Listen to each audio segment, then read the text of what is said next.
I saw this video from our friends over at the Indie News Network of a Ritchie Torres event in New York. It was an event about U.S. leadership and the changing Middle East. Of course, Ritchie Torres, whose number one donor is the Israel lobby, full-throated supporter of the Israeli state, and blocker of people who criticize him on Twitter. So I actually had to access this from my personal account. But Ritchie Torres, like I said, I've contended this guy, not very bright, apparently has not learned that there's no such thing as bad publicity. So he tweets out, "Tonight I appeared at the 92nd Street Y in New York to speak about Israeli-Arab peace through the Abraham Accords, only to be interrupted by raving lunatics. No amount of AstroTurf anti-Israel agitation is going to bully me into supporting a ceasefire, that perpetuates the genocidal terrorism of Hamas. I refuse to be intimidated by a fanatical fringe that represents no one and nothing but itself." Well, actually, they represent 82% of your own party. Yeah, 82%. The radical fringe.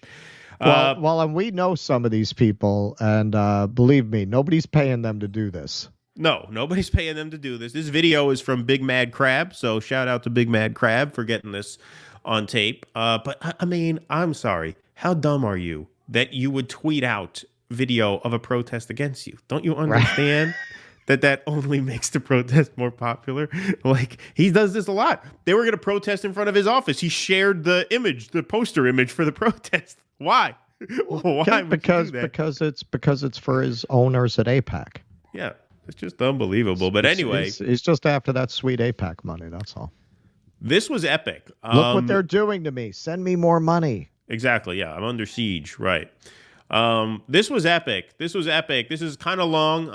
I cut it up a little bit, but we kept a running count of the number of interventions at this event. This is pretty fun. If one were to look,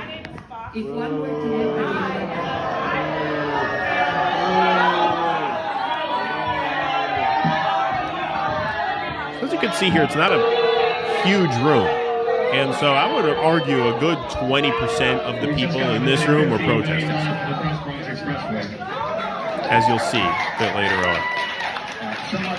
Well, you know, they've had a big problem there at the 92nd Street Y with staff that are pro-Palestine. A lot of people have resigned. Is that right? Yes, they've resigned in protest. Oh, wow. Because that's not the YMCA. That's the YMHA, isn't it? The 92nd Street Y? Yeah, I took a Krav Maga class at the 92nd Street Y when I was a kid, which is Israeli self-defense. Well, see, that's why you don't care about people threatening to kill each other on the subway. Yeah, right, exactly. You know, you can pull out your Krav Maga moves. My Krav Maga teacher was this tiny woman. She must have been 5'2", 5'3".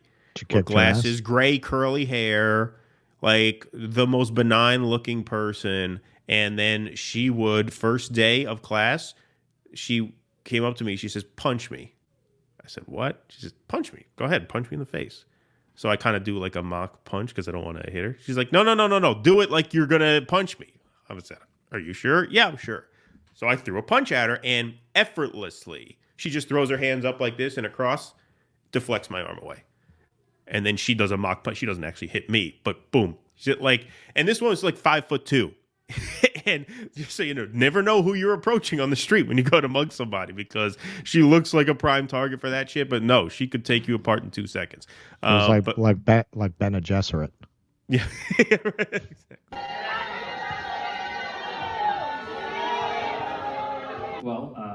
Richie Torres, I am your constituent. So that's the second one.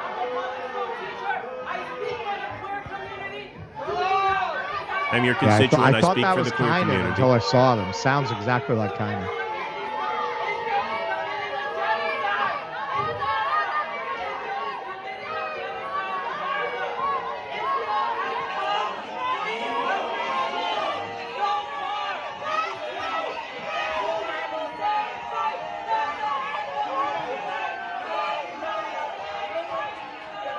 It's a lot of people that they're escorting out of that room now. And this is only two interventions in. There's a lot more.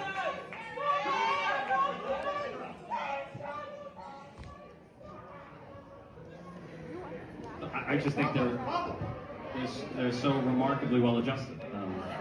Oh, good line. Yeah, no, supporting genocide. Yeah, That supporting is, That is genocide. what passes for well-adjusted in his crowd. Yeah, no, you're so sane, and the people who support you, they're so level-headed. They're unrelenting support for the mass murder of 1,000 children a week. But no, these people who are upset about it, they're crazy. They're crazy. They're off the rocker. That's just crazy talk. But your party is moving towards that direction? So I think certainly. And this was the same thing that happened at Maddow, because you're dealing with the kind of people that would show up to see Ritchie Torres. Right. Another one. These are just the most fucking brain-dead MSNBC libs you could imagine. On the Upper West Side like that. Yep. When we have a different geopolitical... Or they just kept going. That's how you do it, man. If you have enough numbers... That's how you do it. Completely then disrupt. You just disrupt. You just keep disrupting. Hey, this is an event on the changing Middle East. It's not like they're coming there with irrelevant topics. I want you to listen to this, because another person stands up before this one calms down.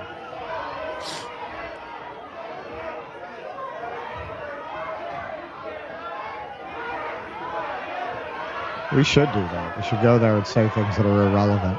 Yeah. A boy in his hair on is #1 at the box office. What do you have to say about Hollywood losing the brand? So there's 5. Now you see. Yeah, look at this. Look at this asshole. Look at this asshole. Finger in the face. Really getting into it here.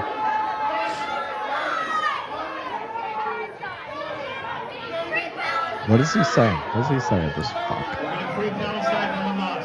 I want a free Palestine from Hamas, says Ritchie Torres.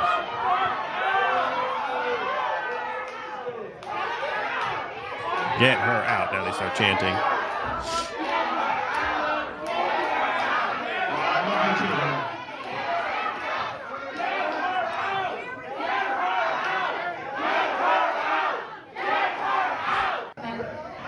Okay, now it calms down for a little bit, and this is great. They can sense that another one's going to come.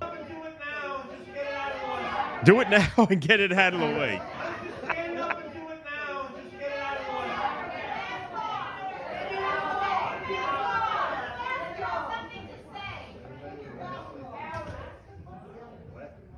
Last call, seriously. Like, Last call.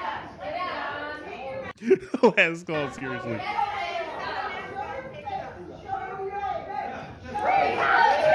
And there it is, number 6. Hey, look, far from me. Look, God bless these people. So far from me to criticize. I feel a little bit weird, but like, I almost wish she'd have just let the event continue for another 5 minutes and then did it. I mean, really, that's what they should have done. Yeah, really, just wait. Don't do it on their terms. Wait, no, let them get their little bullshit conversation going again. I can say from my small experience, it is tough when you're pulling shit like that. No, like I said, that's why I'm not. I don't mean to criticize. Like, I mean, they got a ton of balls for doing that, and hats off to them. But it would have been funny if they let them go again to the point where they think they're over it.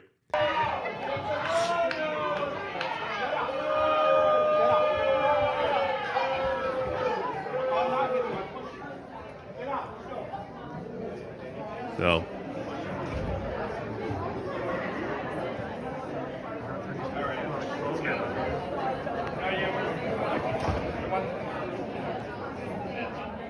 So beautifully done. That's how it goes. That's how you got to do it. Nicely done. Yeah. Nicely done. Six different interventions on the same event. I mean, that was disruptive to the point where Ritchie Torres had to tweet out, hey, it sidelined the whole thing. As it should. Hey, look, what they could have done, they could have just engaged the first woman. The first woman didn't stand up and start screaming. The first person stood up, made her point. You could have a dialogue. It's a panel on Middle East relations. That's it. Right? They came there to talk Middle East relations, so there you go. Please clap.